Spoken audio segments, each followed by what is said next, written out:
In 2015, Google decided to build fiber internet in Nashville. It had the money, it had the engineers, it had permission from the city. It needed access to utility poles, the same wooden poles you drive past every day. Google asked for access to 44,000 of them. Months later, 33 were ready, 33 out of 44,000. Google Fiber never finished Nashville. That wasn't incompetence and it wasn't bad luck. It was the pole business working exactly the way it is built to work. And it is the reason a lot of streets in America still don't have fiber. Start with the object itself. There are roughly 180 million utility poles in the United States. That's about one for every two people. Almost none of them belong to your internet provider. They belong to the electric company or to a phone company or in some places to both jointly. Everyone else rents. Your cable company rents a slot. Your phone company rents a slot. A new fiber company would rent a slot. That sounds like a rental business, and it is.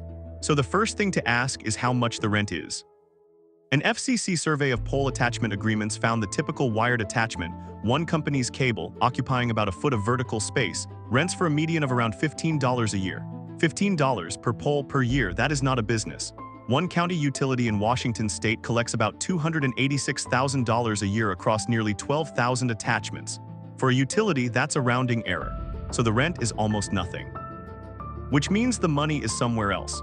It is in a process called make-ready. Here is what that means. A pole has limited space. The electric lines sit at the top. Below them is a communications zone, and everything down there has to be separated by specific distances for safety. When a new company wants to attach, the existing wires usually have to be moved down or apart to open a gap. Somebody has to send a crew up the pole to do that. And if the pole is too short or too weathered or already overloaded, it can't be moved around at all. It has to be replaced entirely. Make-ready runs from a few $100s per pole to several thousand. Industry surveys put the range at roughly $500 to $5,000 depending on what's up there. Now the part that matters. Under the standard rule, the new attacher pays for it, not the pole owner, not the companies whose wires are being moved. The newcomer, sit with that for a second. If a pole is 40 years old and rotting and it needs replacing before anyone new can attach, the company that shows up last pays for the entire new pole.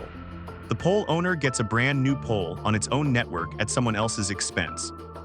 The Cable Industries Trade Association has argued exactly this to the FCC, that providers routinely end up paying the full cost of replacing poles that were already near the end of their life and would have had to be replaced anyway. So the economics of a pole aren't the $15 of rent. They're the fact that every new entrant funds an upgrade to infrastructure they will never own. And now look at who is standing on both sides of that arrangement. In Nashville and in Louisville, a large share of the poles were owned by at&t. at&t also sells internet service in those cities. Comcast didn't own most of the poles, but its wires were on them, which meant a new competitor couldn't attach until Comcast sent a crew to move Comcast's cable. Comcast also sells internet service in those cities. So the companies that had to physically clear space for a competitor were the competitor's competitors. Nobody has to break any rules for that to become a problem. Every pole is its own separate job, with its own application, its own survey, its own crew scheduling, across several companies who all have to show up in sequence. Multiply that by 44,000 poles. 33 got done. Nashville tried to fix it. The city passed something called One Touch Make Ready, a rule letting a single approved crew move everyone's wires in one visit, instead of each company sending its own crew months apart. Louisville passed a version of the same thing. at&t sued both cities. Comcast joined in Nashville. Their argument was jurisdictional, that a city government has no authority to write rules for poles that private companies own, and that moving another company's wires raises safety and network control problems. In Nashville, they won. A federal judge struck the ordinance down and the city didn't appeal. Google Fiber's expansion stalled out. Now the honest counterpoint, because there is a real one. The safety argument is not invented. A pole with too much weight on it or wires spaced wrong is genuinely dangerous. Overloaded poles have been linked to wildfires. The people who own poles are legally responsible when one fails, and they carry that liability no matter who did the work. And somebody does have to pay for pole replacement. The wire that gets attached is a real added load. The fight is not over whether the work is necessary. It is over who pays, how fast it happens, and who gets to decide. Which is still $20 billion of federal broadband funding later, the single most consistent thing slowing rural fiber down. Recent estimates put the total pole-related cost of the current national build-out in the billions.